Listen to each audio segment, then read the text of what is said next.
Let's take the US and my fictional country, the Republic of Maiden. If the dollar strengthens against Maiden's currency, Maiden's products are cheaper for US consumers, and US consumers have lower interest rates to borrow and buy more of Maiden's products with. US businesses that compete with the same industries that Maiden specializes in will struggle to compete with the cheaper products being imported into the US. US consumers are more likely to buy the cheaper products from Maiden.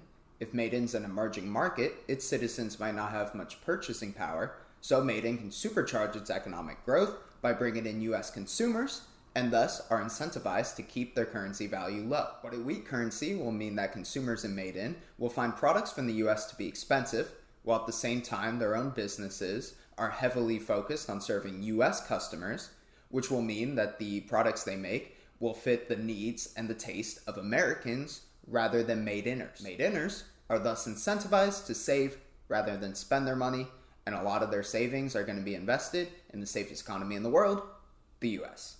This leads the US to have a financial account surplus to Maiden.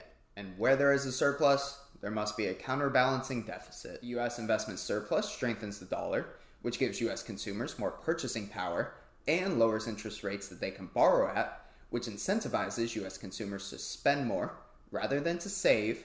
And you can see how we have this reinforcing cycle, the strengthening dollar and the US trade.